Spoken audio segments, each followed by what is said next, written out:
Review Book One was about the books that I read for the last 40 years, and today I have my special guest. She's a licensed marriage family therapist, and of course, a relationship expert, no other than Miss Kyla Crane.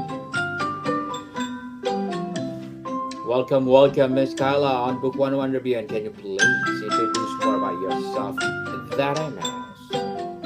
Hi, yeah, thanks for having me. I am a licensed marriage and family therapist. I'm based in Denver, Colorado.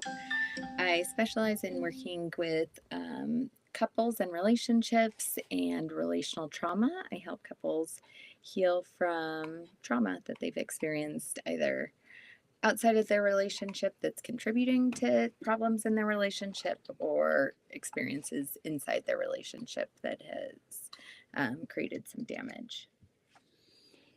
Miss Kayla Crane, thank you so much for sharing your knowledge and wisdom to the world. And today, let's talk about improving communication in relationships. So tell us, what is the most common foundational mistake couples make in their communication that sets them up for conflict before a single word is even spoken? I think going into a conflict or any kind of communication um, with the intent of being right or trying to convince your partner that you're right or your perspective is correct and they're wrong, um, you're not going to really make any progress. It's hard to change other people's minds. So if you could take a different perspective and kind of just take that who's right or who's wrong off the table, I think that it can really be transformative. Transformative indeed. So, Miss Carla, beyond just active listening, what does it truly mean to listen to understand your partner's world rather than just to respond? Yeah, so I think getting curious about what your partner is trying to convey and the deeper meaning. So it's never just about whatever the surface looks like, but more getting curious about what that experience means to your partner.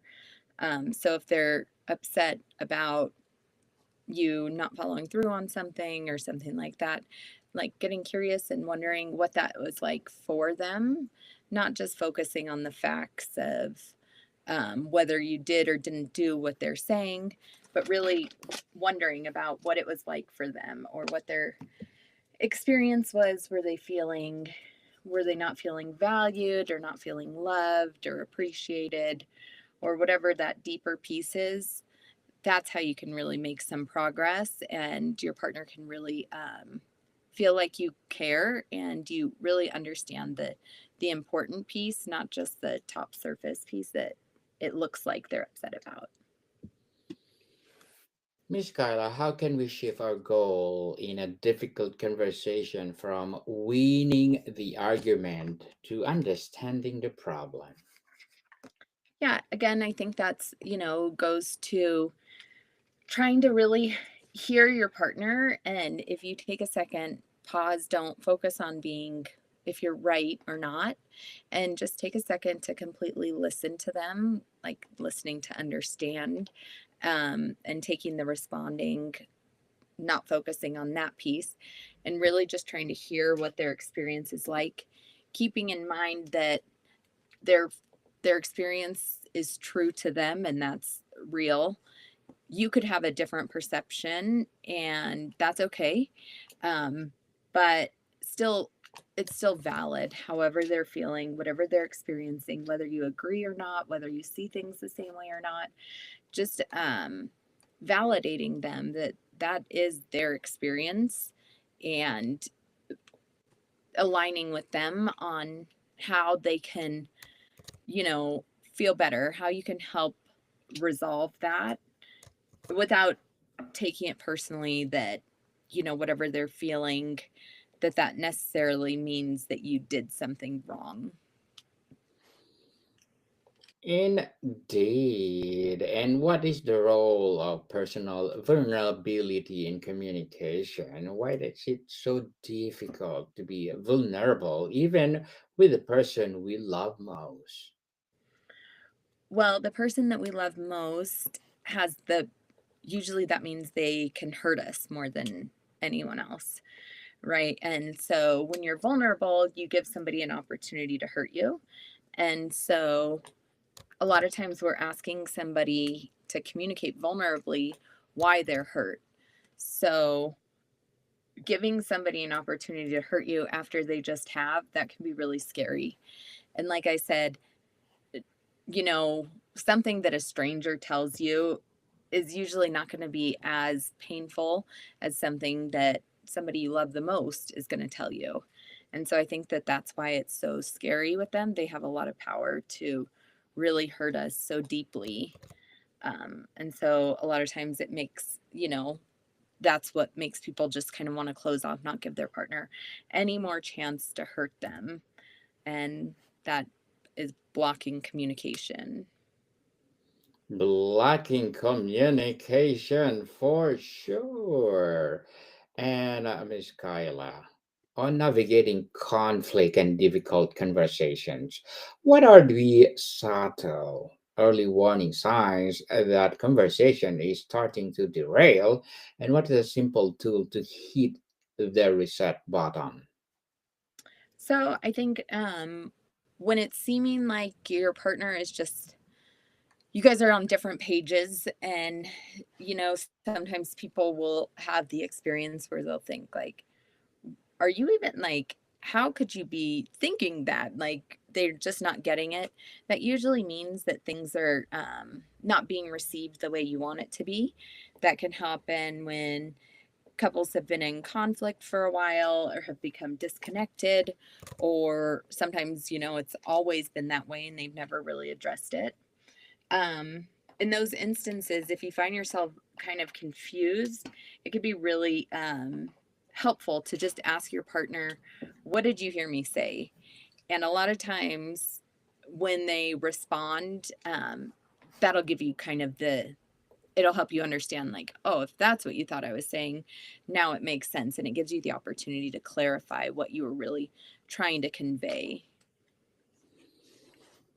Interesting, Miss Kyla. And what's the difference between productive flight that leads to a solution and destructive flight and just causes damage? So, it's always good to take space, take a break when things become unproductive. So you can really use that time to regulate, calm down, and then come back and have a more productive conversation. Or if you recognize your partner is becoming dysregulated, once you are like, when you really become dysregulated, it's incredibly difficult to have a productive conversation. You're not operating out of that part of the brain where you can access the skills that you have. You're operating more out of survival mode.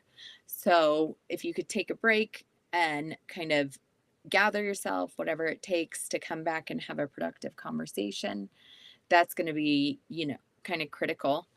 Um, but if you're taking the break to avoid the fight and just don't want to talk about it again, and then you never come back to it and you never repair it, then that's just avoiding. And the next time you have a fight, no matter what it's about, that last piece is going to, the last fight is going to kind of get wrapped up into there because there was no resolve. And then a lot of times, that really piles up. And usually that's about the time that people come to work with me, when there just has been just fights piling up because people take a break, but then they never come back to actually like resolve things. Miss Kyla, what or how should we approach conversation about recurring issues, the perpetual problems that never seem to get fully resolved? So usually that if it's the same conflict that keeps coming up, that means it's just there's something. Usually what that means is somebody is not feeling heard, or it's the communication hasn't landed in some way and it just hasn't been resolved yet. So, taking some kind of different approach, a lot of times that's where it can be helpful to ask your partner what they heard you say, because that could be where you keep getting stuck.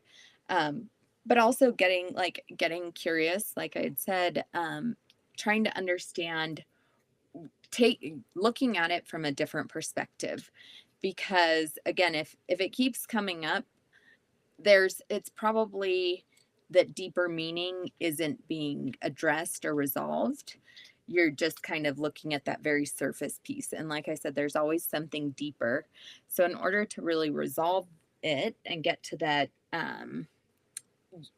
deeper piece, just being able to explore that with your partner and then responding with validation. That's step one. Because if your partner keeps bringing it up, they're not feeling heard. They're not feeling like you hear them. They're not feeling like you get it. But when you can validate them, they feel like, okay, now you've heard me. Now you get it, and that can allow them to take the next step, or for both of you guys to take the next step. But it's very hard sometimes for people to be able to do that until they believe that they've been heard by their partner. Miss Kyla, how do we healthily communicate unspoken expectations before they turn into simmering resentment? Well, yeah, you got to speak them. Like, like your partner can't read your mind, not expecting them to, not trying to read your partner's mind, because a lot of times you're going to get it wrong. Um, so just, you need to be able to ask for what you want.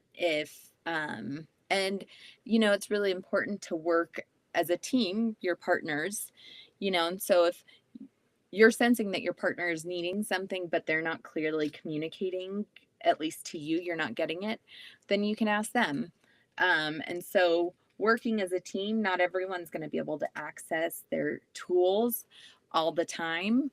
And so, if you're noticing that your partner is not communicating in a way that you need in order to meet their needs, then you can also help them out. And hey, I'd really like you to tell me what you need from me in this instance, or, something like that. So being able to just support each other when one person's not using their tools, and helping them do that, and kind of stepping up when your partner is not able to.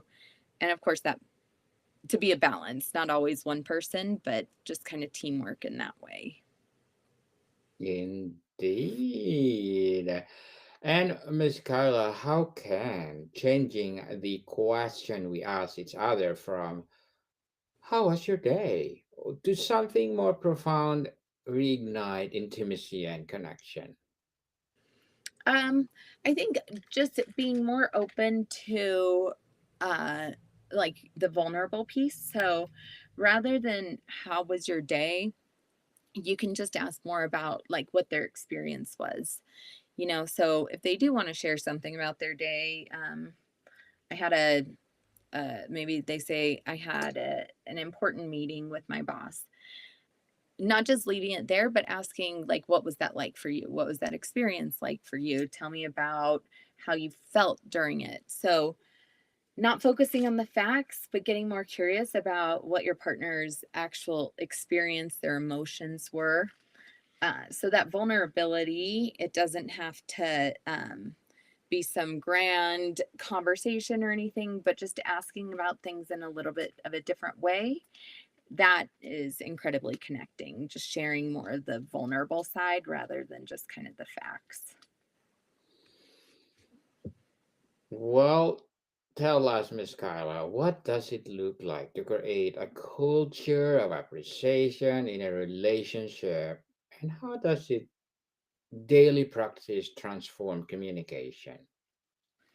I think recognizing what your partner, what they're doing. So if they are stepping up and helping you use your tools when you're not able to access that, verbalizing that you appreciate that, recognizing the efforts they're making when they are being vulnerable. That's, again, uncomfortable for everyone. So just acknowledging that and communicating how you feel closer to them after them being vulnerable in that way. Um, so I think just hearing your partner, being able to ask them more and show like genuine interest in them, in their day, and make them see and understand that they're important to you and how they feel is important to you. Again, whether you agree or not, all of that is means something to you. Means something for sure. And Miss Kyla, as a relationship expert, licensed marriage family therapist, what are your short term and long term goals? I think I would just really, I love working with couples. I love helping couples communicate better, repair. So I think, just continuing to do that. I love my job. I love doing this, and um just being able to help as many people as possible, not just close by, but I like to provide also coaching to people all across the world. Across the world for sure. And good luck to your goals, Miss Kyla, and looking forward for more success. And what will be your piece of advice for those people out there who want to be like you? Um, so I think number one, practicing in relationships in your own life, practicing that vulnerability. Um, not only romantic relationships, but friends, family, any relationship that you want to connect deeper on with people. Just taking those steps to be able to just share a little bit more vulnerably, um, rather than kind of keeping it surface, but being willing to share just a little bit more with people and developing that trust and confidence that you can share those kinds of things. Well, thank you for that advice, Miss Kyla. And can you please recommend a book or books that influence your journey? Yeah. So I practice a type of therapy called relational life therapy. And Terry Real created it. And I think all of his books are fantastic. The book Us, I think, is really one of the best relationship books I've ever read. So it's Us by Terry Real. And then as far as vulnerability, I think Daring Greatly by Brene Brown. That's just a great book for you to use relationally speaking, but in every aspect of your life, it really helps foster that vulnerability. Thank you for that recommended books, Miss Kyla. And tell us, what is a one piece of communication that you recommend you would give to a couple just starting out? And what you have give to a couple celebrating 30 years together? I think one piece of advice would just be to get curious about your partner. Don't make assumptions. Just that in itself, being curious can transform a relationship rather than assuming that you know what they're thinking, feeling, wanting. Just asking them. It can be really meaningful. You learn a lot. You can demonstrate that you care about your partner, that how they feel is really important to you, all by just getting curious, asking questions.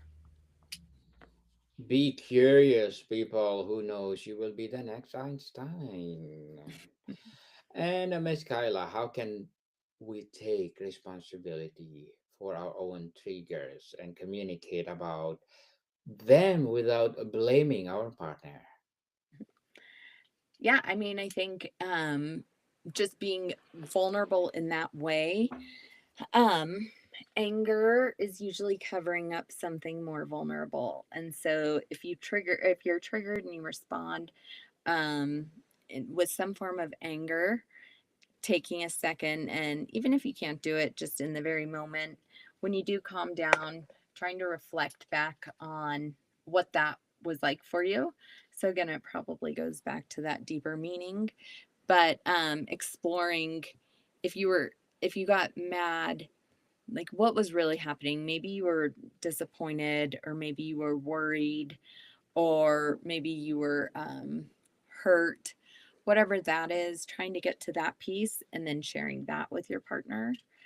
That can be a really great way to take accountability and give your partner some insight as to why something was difficult for you. If they only hear the anger, they don't really have a good understanding. But if I tell somebody I was really disappointed by that, that gives them a lot more information. Definitely. And how does improving communication with our partner focus us to become better communicators with ourselves? Yeah, like I said, looking into that deeper meaning, and because a lot of times if we only look at the top surface anger or whatever without reflecting, we'll just kind of go with that. And so if we get more in a habit of reflecting on that really made me mad, but keeping in mind that that anger is likely covering up something else, and being curious with ourselves and trying to explore what that really was, that not only improves our communication with our partners, it helps us understand ourselves more. A lot of us just kind of look at the anger piece and go with that without recognizing that there's more to it. So that really helps us understand ourselves better, and then we can help communicate to our partner what how things impact us and why it hurts us in whatever way. Miss Carla, before we wrap up our discussion for today, I'm inviting you to please do listen to my other podcast, people. My other podcast, because my abstract essay is already in fifth season, abstract poetry in second season, and my book 101 review in fifth season too. Comedy 101 in second season, and my food 101 in fifth season as well. Geography 101 in fourth season, and my baby podcast, Law 101 and Mental Health 101. Love Letters in third season, and Movie 101 Review, Music 101 in fourth season, and Science 101 and Sex 101 in each fourth season. Please listen to them wherever you listen your podcasts. So, Miss Kyla, ultimately, when communication in relationship is truly healthy, what does it make possible for that couple that otherwise won't be? What that changes everything. It can That's a huge reason that people break up, is because that communication is unhealthy. Every single couple I work with, um, no matter what the presenting problem is or anything, communication is always a piece of it. And when people can get down a healthy way to communicate, then they can get through almost any problem, as long as they have those foundational tools. But without those, it makes things very difficult. So if you can just get that down, sometimes people think they've got to prepare for every potential problem and anticipate everything. But in reality, if you could just get the communication down, then you're really setting yourself up to be able to handle whatever is coming up for you. Miss Kayla Crane, thank you so much for sharing your knowledge and wisdom with the world. So can you please invite our listeners to support your business, your advocacy, or whatever projects that you're doing right now? Yeah, so I just and running my practice. I also help people with infidelity. I'm doing a lot of work with infidelity recovery right now. And yeah, like I said, just helping people in Denver, Colorado, and then also doing coaching all across the world. Yes, people, let's support Miss Kyla Crane because if you support her, for sure, more and more empowering advocacy to come. So, Miss Kyla, thank you so much for your time. Thank you so much. It was nice talking to you. More to come, people. See you soon.